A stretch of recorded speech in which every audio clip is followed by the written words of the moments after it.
ഭാര്യയും മക്കളും ഉള്ളവർ വഴിവിട്ട് സഞ്ചരിച്ചാൽ എങ്ങനെയിരിക്കുമെന്ന് നമുക്കൊന്ന് നോക്കാം. അങ്ങനൊരു സംഭവമാണ് കഴക്കൂട്ടത്ത് നിന്ന് റിപ്പോർട്ട് ചെയ്യുന്നത്. കണിയാപുരം പള്ളിനട സ്വദേശിയായ നജീബ് എന്ന 34-കാരൻ അബുദാബി ജോലിക്ക് പോയി. അവിടെ വെച്ചൊരു ശ്രീലങ്ക യുവതിയായിട്ട് പരിചയപ്പെട്ടു. അവരും ഇദ്ദേഹത്തിൻ്റെ സ്ഥാപനത്തിൽ തന്നെ ജോലിയാണ്. താൻ മലയാളിയാണ്, അവിവാഹിതനാണ്, നമുക്കൊന്നിച്ച് താമസിക്കാം എന്ന് പറഞ്ഞ് ആ ശ്രീലങ്ക യുവതിയുമായിട്ട് അവിടെ ഒന്നിച്ച് താമസിച്ചു. ഒന്നിച്ച് താമസിച്ച് 5-8 മാസം അങ്ങ് താമസിച്ചു. അതിനുശേഷം അയാൾ അവിടുന്ന് മുങ്ങി.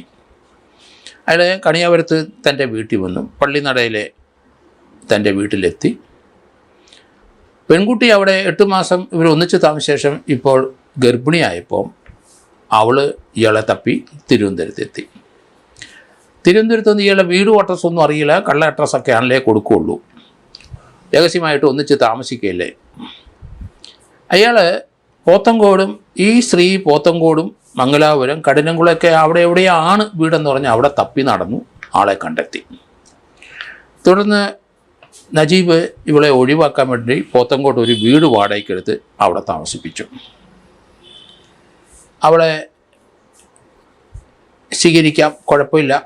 അതിനുശേഷം ഈ നഗരത്തിലൊരു സ്വകാര്യ ആശുപത്രിയിൽ അങ്ങ് അഡ്മിറ്റ് ചെയ്തു. അവിടെ വെച്ച് ഇത് അബോർട്ട് ചെയ്ത് കളഞ്ഞു. അതിനുശേഷം നജീബ് പറഞ്ഞു, കുഴപ്പമില്ല, ഞാൻ അങ്ങ് വരാം, ഇവളെ മടക്കി അയച്ചു, അബുദാബി പോയി ജോയിൻ ചെയ്ത് ഞാൻ പിന്നാലെ എത്തും എന്ന് പറഞ്ഞു. അങ്ങനെ ഈ പെൺകുട്ടി ഇവിടുന്ന് ഒരു തരത്തിൽ അബുദാബി പറഞ്ഞു വിട്ട് അവളവിടെ പോയി ജോലി ചെയ്തു. നജീബ് ചെല്ലും എന്ന് പറഞ്ഞിട്ട് പോയില്ല, ചതിച്ചു. ശ്രീലങ്ക യുവതിയാണ്, വേറെ ആശ്രയമില്ല. ഇവൾ പ്രഗ്നൻ്റ് ആയപ്പോൾ ചിലപ്പോൾ നാട്ടിൽ പോയിരിക്കാം, അവരെ വീട്ടിൽ കയറ്റിയിട്ടുണ്ടാവില്ല, അല്ലെങ്കിൽ അവിടെ നിന്ന് ഇറക്കി വിട്ടിട്ടുണ്ടാവും. ഏതായാലും രണ്ടാമത് അബുദാബിയിൽ നിന്ന് തിരികെ വന്നു കഴിഞ്ഞപ്പം ഇയാൾ ഒരു മുറി എടുത്തിട്ട് അവിടെ താമസിപ്പിച്ചു. എന്നിട്ട് ഭാര്യാഭർത്താക്കന്മാരായിട്ട് കഴിയാൻ കുഴപ്പമില്ല എന്നൊക്കെ പറഞ്ഞെങ്കിലും ഈ ലോഡ്ജിൽ താമസിക്കുന്ന ഇവരുമായിട്ട് സ്ഥിരം വഴക്കായി. വഴക്ക് മൂത്ത് അവർക്ക് പരിക്കേറ്റു. അവരെ ആശുപത്രിയിൽ ഇവൻ അഡ്മിറ്റ് ചെയ്തു. ആശുപത്രിയിൽ അഡ്മിറ്റ് ചെയ്ത ശേഷം പൈസ ഇല്ലാത്തതുകൊണ്ടാണ് ഇയാൾ മുങ്ങി. ആ സ്ത്രീ വീണ്ടും കുഴപ്പത്തിലായി. അവർക്ക് മാനസിക അസ്വസ്ഥതയുണ്ടായി. പോലീസ് ഇടപെട്ട് അവരെ ഇവിടെ പേരുക്കട മാനസിക ആശുപത്രിയിലാക്കി.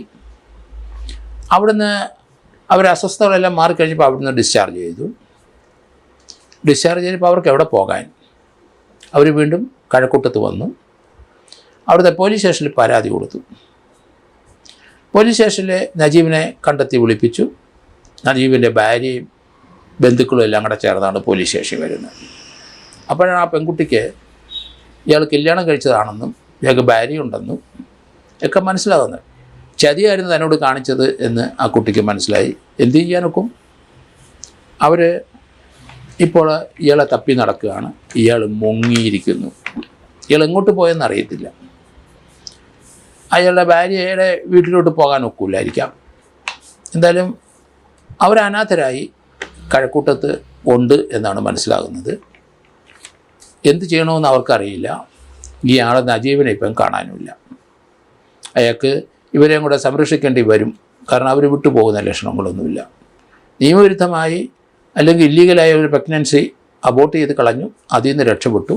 അതിനുശേഷം ആപത്തൊഴിഞ്ഞു എന്നാണ് വിചാരിച്ചത്. ഇതൊരു ആപത്ത് തന്നെയാണ്. നമുക്ക് ഇതുപോലെയുള്ള ബന്ധങ്ങളിൽ പോയി ചാടരുത്. കുടുംബപരമായിട്ട് ജീവിക്കുന്നവർ അവരുടെ ഭാര്യയും മക്കളെയൊക്കെ സംരക്ഷിച്ച് മുന്നോട്ട് പോവുക.